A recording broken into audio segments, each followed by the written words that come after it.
बिस्मिल्लाहिर्रहमानिर्रहीम, अस्सलाम वालेकुम। मैं हूं ज़रमीना और आप देख रहे हैं ज़रमीनास किचन यूट्यूब चैनल। और आज आपके लिए लेकर आई हूं मैं गंदे तेल को पहले जैसा बनाने का एक बेहतरीन तरीका। मिनटों में ये तरीक़ेकार से हम ज़बरदस्त सा पहले जैसा साफ़ सुथरा तेल बनाकर तैयार कर लेंगे। बहुत आसान मेथड है, बस आपने बिना स्किप किए रेसिपी को फॉलो करना है।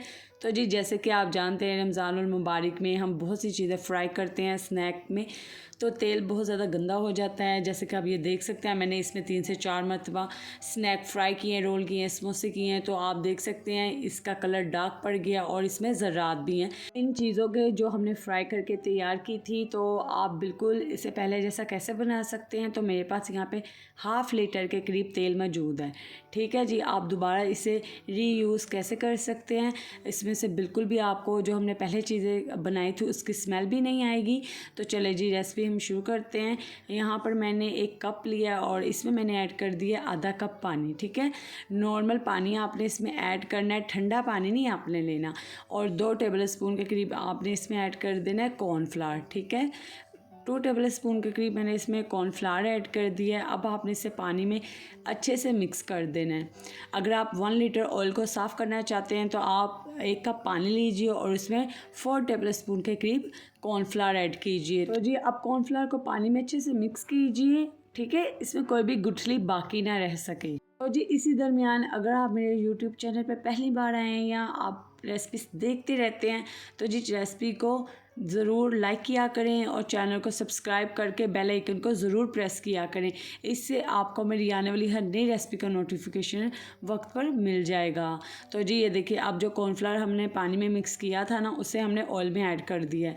अब आपने अच्छे से इसे मिक्स करना है। ठीक है, तो जी यहाँ पर तकरीबन 3 से 4 मिनट लगते हैं और आपने इसे अच्छे से मिक्स कर देना है, बिल्कुल ऐसे ही जैसे आप वीडियो में देख रहे हो।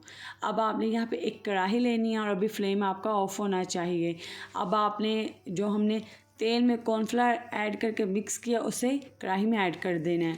अब आपने फ्लेम ऑन करना है, फ्लेम आपने बिल्कुल लो रखना है यहाँ पर। ठीक है, एकदम से आपने यहाँ पे मीडियम या हाई फ्लेम नहीं करना, बिल्कुल लो फ्लेम पर आपने इसे पकाना है। वो ना हो कि आप डालते साथ ही कढ़ाई में तो फ्लेम हाई कर दें और इसमें बॉयल आना शुरू हो जाए ऑयल में। ऐसा आपने बिल्कुल नहीं करना, आपने स्लो प्रोसेस करना है। इतने में भी आपको ये तकरीबन 6 से 7 मिनट लगते हैं और ये जो आपका ऑयल है ना साफ़ सुथरा अलहदा हो जाता है और इसमें जितना भी गंद है तेल में, जो भी स्मेल है वो सारी निकल जाती है। और ये देखिए, इसका सारी जो इसमें मैल है ना वो नीचे बैठ जाती है, जो अभी तक हम चीज़ें इसमें से फ्राई कर चुके हैं। ये देखिए, कॉर्नफ्लावर की शक्ल में वो नीचे जज़ब होकर बैठ जाती हैं। तो ये आप कढ़ाई में भी देखकर अंदाज़ा लगा सकते हो, यहाँ पे साफ़ सुथरा सा तेल हमें मिल चुका है। और चलें, जैसे ही तेल थोड़ा सा ठंडा हो आपने इसे छान लेना है।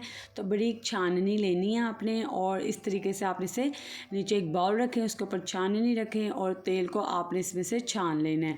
तो जी बहुत ही यूज़फुल रेसिपी है ये, आपने इसे ट्राई ज़रूर करना है। ठीक है, बहुत से स्नैक अफ्तारी के टाइम भी हम फ्राई करते हैं, तो उसमें से जैसे कि आपने फ़िश फ्राई की है तो अब आपने इसमें से समोसे फ्राई करने हैं, तो फ़िश की स्मेल आएगी। तो इस तरीके से स्मेल भी ख़त्म हो जाएगी और जो ज़रात होंगे चीज़ों के वो भी निकल जाएंगे, साफ़ सुथरा सा तेल आपको दस्तयाब हो जाएगा। तो जी रेसिपी को लाइक करें, अपने फ्रेंड्स एंड फैमिली मेम्बर्स के साथ शेयर करें, मेरे चैनल को सब्सक्राइब कर दीजिए, बेल आइकन को प्रेस करें। इसी तरह की मज़ेदार रेसिपीज़ के लिए मेरे चैनल पर आते रहें। अल्लाह हाफिज़।